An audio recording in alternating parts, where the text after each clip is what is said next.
Welcome to Facts TV News, where everything is true. Man escapes fiery death.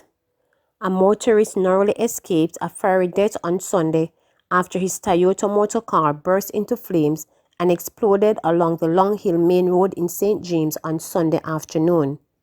The hour-long fire, which consumes the motor car, resulted in a major traffic pile-up on the thoroughfare. Dozens of residents and motorists sought to assist the unlucky driver in attempting to put out the raging fire. He was only able to escape barefooted and managed to salvage musical equipment from the burning vehicle. Reports are that shortly after 2 p.m., the driver was traveling from Reading towards Anchovy when, on reaching the Kingsgate Main Road, the vehicle apparently developed an electrical problem and caught fire. The driver leaped from the vehicle and attempted to put out the blaze with a bucket of water which he acquired from a neighboring yard. The Freeport Fire Department extinguished the fire. The driver, who is believed to have sustained burn injuries, was later taken away from the scene.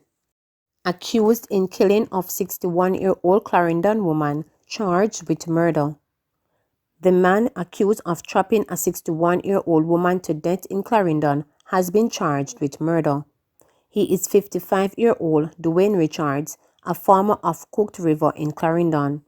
Reports are that about 5:10 p.m. last Monday, Richards went to a grocery shop where he saw Sharon Cole and asked her to buy a drink, which she obliged. It is said that he told her thanks and she refused to answer him, after which he grabbed her and pulled her outside the shop where he had a machete by the door.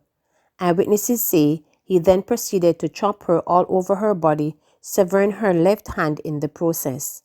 Richards was subsequently arrested at the home of a relative in Kingston. His court date is being finalized.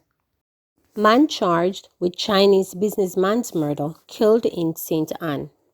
A man who was implicated in the murder of a Chinese businessman in St. Anne 3 years ago was shot dead in Philadelphia district in Brownstown in the parish on Saturday.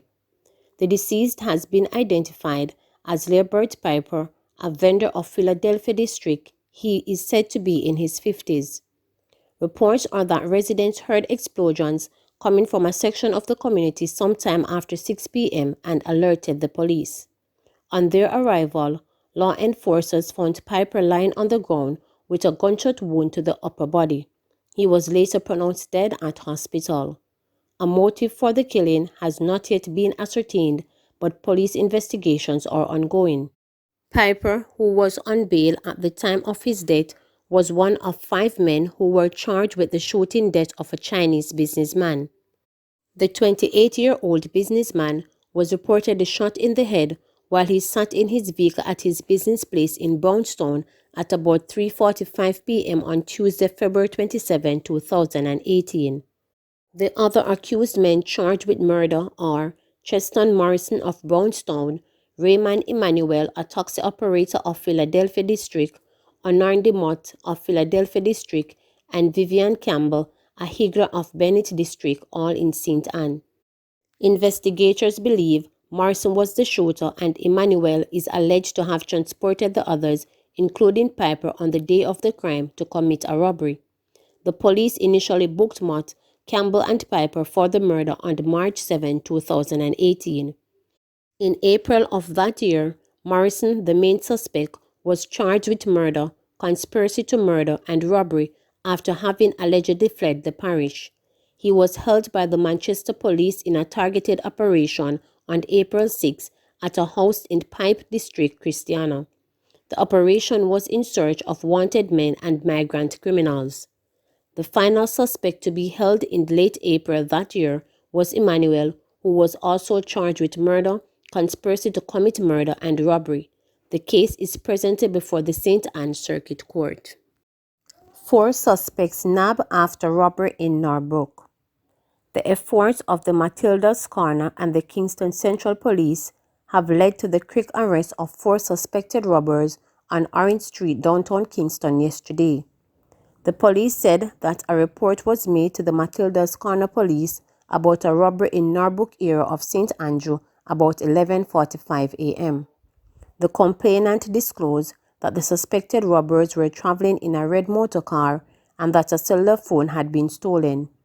Using the upgraded police radio network, the Matilda's Corner police quickly shared the information about the vehicle as well as information about the men's whereabouts, which was garnered through the use of technology, according to the Constabulary's Corporate Communications Unit (CCU). CCU further reported that the Kingston Central Operational Support Team intercepted the motor vehicle on Orange Street in downtown Kingston.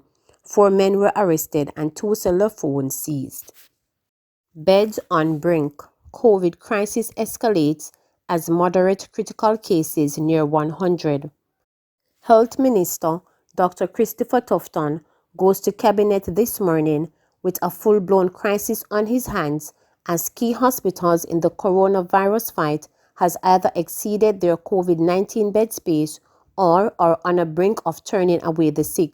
The St. James-based Cornwall Regional Hospital, the ailing Type A facility serving Western Jamaica, is at least 100%, and the Noel Holmes Hospital in Hanover is at 95%, revealed Errol Green, head of the Western Regional Health Authority. Cornwall Regional has 339 beds overall, with 41 allotted for COVID-19 cases. The numbers are just coming, he lamented on Sunday night, insisting that doctors will not be turning away anyone. If persons are showing up, what we are going to do? We have to accommodate them. They have to stay on stretchers and wheelchairs until we find beds for them, Green said, adding that the hospital has been forced to relax its infection control requirement measures to improve capacity. The Spanish Town Hospital was at 85%, while the Nation Chest and Kingston Public Hospitals were at high numbers, confirmed Wentworth Charles, chairman of the South East Regional Health Authority, under whose oversight the facilities fall. We are making every effort to cope, he said on Sunday night, indicating that a 70-bed US $753,000 field hospital donated by the US government is being transferred from National Chest Hospital to the Spanish Town Hospital to serve the St. Catherine region, which COVID-19 crisis has set off alarm bells. There were unconfirmed reports Sunday night that the University Hospital of the West Indies in St. Andrew was also out of bed space.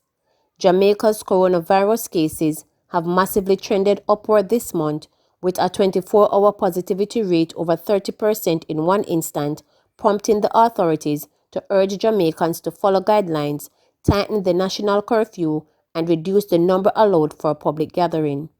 On February 1, Jamaica had 15,973 confirmed COVID-19 cases, with 92 hospitalized and 353 deaths.